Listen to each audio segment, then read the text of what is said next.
کیا مرد زنانہ لباس اور عورتیں مردانہ لباس پہن سکتی ہیں؟ محترمی، یہ اعتراض، یہ سوال شاید اس لیے کیا گیا ہے کہ آج کل ایسا دکھائی دیتا ہے کہ چچا معلوم ہوتی ہے، چچی معلوم ہوتا ہے، اس لیے لوگ کہتے ہیں کہ صاحب یہ جائز ہے یا نہیں ہے، مردانہ لباس جو ہے عورتیں پہنے پھر رہی ہیں، جب کسی عورت کو جین میں دیکھتے ہیں کہ صاحب وہ جینس پہنے پھری ہوئی ہے یا بشرٹ میں ہے تو بھائی یہ تو جائز نہیں ہے، اس کے بال کٹے ہوئے، توبہ نعوذ باللہ۔ یا کسی مرد کو انہوں نے دیکھ لیا کہ صاحب اس نے کوئی رنگین قسم کے کپڑے پہن لیے تو یہ بھی نہیں ہو سکتا۔ لیکن سوال یہ ہے کہ یہ مردانہ لباس کیا ہوتا ہے اور زنانہ لباس کیا ہوتا ہے؟ ہمیں اچھی طرح سے یاد ہے کہ ذوالفقار علی بھٹو صاحب کے دور سے پہلے سرکاری لباس وہی ہوا کرتا تھا جس کو ہمارے یہاں انگریزی لباس کہا جاتا ہے۔ ہم پینٹ شرٹ میں جایا کرتے تھے، کوٹ بھی پہنتے تھے، ٹائی بھی لگاتے تھے۔ پھر بھٹو صاحب نے آ کے ایک عوامی قسم کا لباس لائے اور پہلی دفعہ پاکستانی معاشرے میں، شہروں میں لوگوں نے شلوار قمیض، مردوں نے شلوار قمیض پہننا شروع کی، ورنہ اس سے پہلے شلوار قمیض کو عورت کا لباس سمجھا جاتا تھا اور کوئی بھی ہمت نہیں کرتا تھا، یا ہجڑے پہنتے تھے یا عورتیں پہنتی تھی۔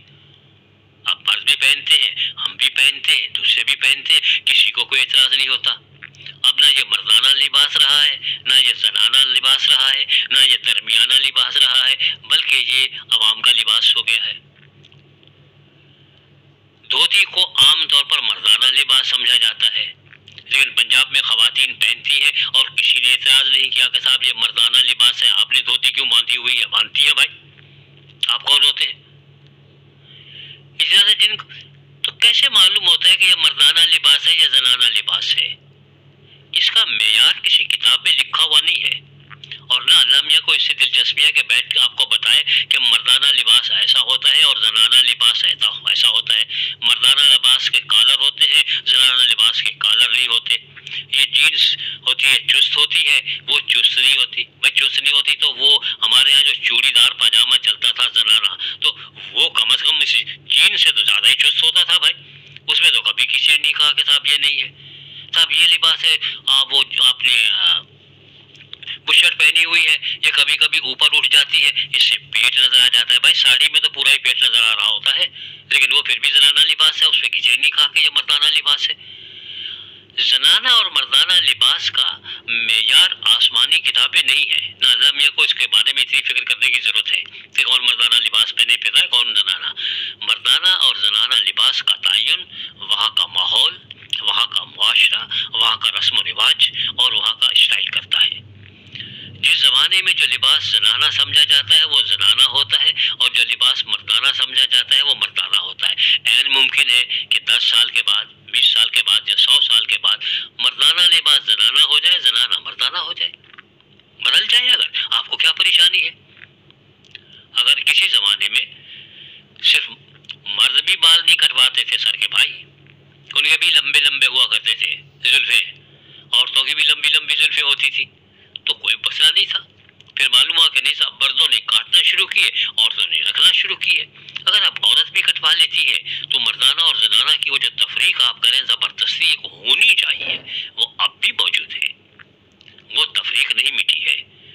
چاہے مردانہ اور زنانہ لباس میں کتنی ہی تبدیلی آ جائے، جسے آپ مردانہ کہتے ہیں وہ زنانہ بن جائے، اور جسے آپ زنانہ کہتے ہیں وہ مردانہ بن جائے، لیکن عورتیں ہی ہمیشہ بچوں کو جنم دیں گی، مرد نہیں دیں گے۔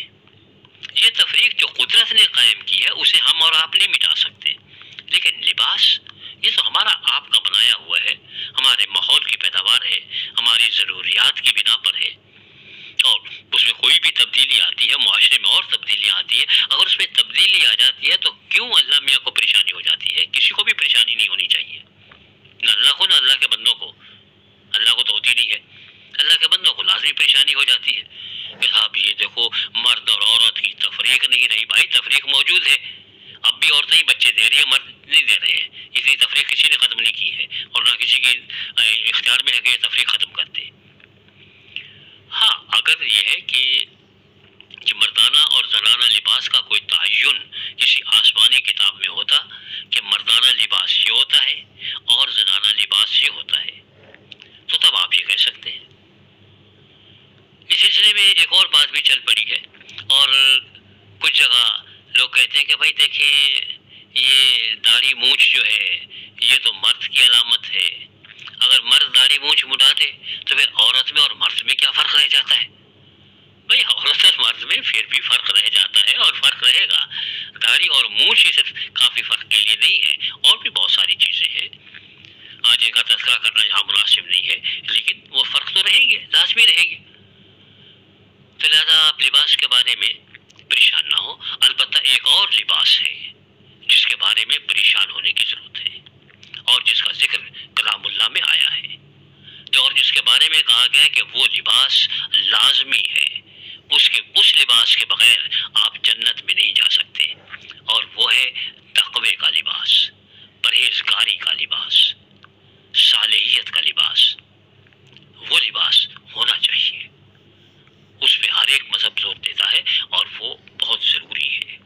لیکن یہ قسم کے لباس کہ پینٹ پہنے یا نہ پہنے، جین پہنے یا نہ پہنے، بشرٹ پہنے یا نہ پہنے، شلوار پہنے نہ پہنے، ننگے سر ہو یا ننگے سر نہ ہو، دوپٹہ ہونا چاہیے یا نہیں، اور کتنا لمبا ہونا چاہیے، کتنا چوڑا ہونا چاہیے، شلوار کتنی لمبی ہونی چاہیے، کتنی چوڑی ہونی چاہیے۔ آسمانی کتابوں میں اس لیے ذکر نہیں آیا کہ فرض کر دیجئے کہ یہ کہا جاتا کہ صاحب آپ کی قمیص کی لمبائی جو ہے وہ ہوگی 5 فٹ۔ جس زمانے میں لوگ قد لمبے لمبے ہوتے تھے شاید، اب 7 فٹ کے آدمی کو آپ 5 فٹ کی قمیص پہنا دیں تو ٹھیک ہے، کوئی بات نہیں، چل جائے گا۔ لیکن آدمی کا قد ہی 4 فٹ کا ہو، جاپانی ہو، اور اس کو 5 فٹ کی قمیص پہنائیں گے اور زمین پہ لڑکتی رہے گی تمام۔ تو اس لیے آسمانی کتابوں نے اس قسم کی حماقتوں پہ زیادہ زور نہیں دیا ہے، ہاں تقوی کے لباس پہ زور دیا ہے کہ لباس تقوی اگر نہیں ہے تو آپ خدا کے سامنے ننگے ہیں۔ اور یہی لباس تقوی تھا کہ جب حضرت آدم علیہ السلام سے چھن گیا تو انہیں احساس ہوا کہ میں اور میری بیوی ننگے ہیں، اور انہوں نے اپنے آپ کو پروردگار سے چھپانے کی ناکام کوشش کی۔ تو لباس تقوی اختیار فرمائیے، دنیاوی لباسوں کے بارے میں اتنا زیادہ